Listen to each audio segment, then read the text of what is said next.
ஹாய்ங்க, அனைவருக்கும் வணக்கம். நான் உங்கள் பட்டிக்காட்டு யூடியூபர் தேவி, திண்டுக்கல் மாவட்டத்திலிருந்து. இன்றைக்கி வந்து நம்ம மறுபடியும் வந்து மாடு இருக்குதுன்னு சொல்லியிருக்காங்க. அதை பார்த்துட்டு வரலாம் அப்படின்னு சொல்லிட்டு போயிருந்தோங்க. போய் பார்த்தா அவர் வந்து பல்லு பிடிச்சி பார்த்து சொல்லிகிட்டு இருந்தார். பல்லை பற்றி நமக்குமே இன்னும் ஒன்றும் தெரியாது. ஆனால் அந்த மாடு எத்தனை ஈத்து போட்டிருக்கு அப்படின்னது இந்த மாடு வளர்த்தவங்களுக்கு மட்டும்தான் தெரியும்.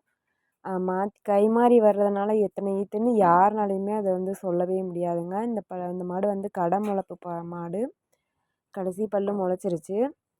இதோட கறவை வந்து காலையில் 5, பொழுதோட வந்து 4 அந்த மாதிரி மடி இருக்குது. செனை பார்த்திங்கன்னா 3 மாதத்து செனை. தீனி தண்ணி எல்லாம் வந்து நல்லா எடுத்துக்கிறதுன்னு சொல்லியிருக்காருங்க. மாட்டை வந்து நடக்க வச்சு காமிச்சிருக்காரு. நல்லா இருக்குது, பார்க்குறதுக்கும் நல்லா இருக்குது. இன்னும் 9 மாதத்துல இன்னமும் நல்லா வந்து நல்ல ஒரு பல்காக ஒரு பெரிய சைஸில் மாடு வரும். 9 மாதத்துல பார்க்கும்போது நல்லாயிருக்கும். அதோட விலை பார்த்திங்கன்னா 42,000 சொன்னார். அப்புறம் இங்கே ஒரு மாடு வந்து இன்னொரு மாடு இருந்துச்சு. அந்த மாடு பார்த்திங்கன்னா கன்று போட்டு 10 நாள் ஆகுது. காளங்கன்று குட்டி போட்டிருக்குங்களாம். கொஞ்சம் படலாட்டம் இருந்துச்சுங்க. மேனி இல்லாத மாதிரி இருந்துச்சு. சரி, அதையும் என்ன விலை அப்படின்னு சொல்லி கேட்கலாம் அப்படின்னு சொல்லிகிட்டு இருந்தார். கன்று போட்டு 10 நாள் ஆகுதுங்களாம்மா.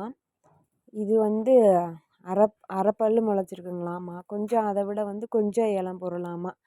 இதுக்கு முன்னாடி பார்த்தா விட இந்த மாடு வந்து கொஞ்சம் இளம் பொருள்னு சொல்லி சொன்னார். பல்லும் பிடிச்சி காமிச்சாருங்க. இதோட விலை என்னென்னா 40,000 சொன்னாருங்க. இந்த 40,000த்துக்கு ஒர்த்து வந்து குறைவு தான், ஒர்த்தாகாதுன்னு எனக்கு தோணுது.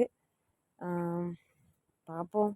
என்னன்னு தெரியல. அந்த மாட்டோட கன்று அதாங்க.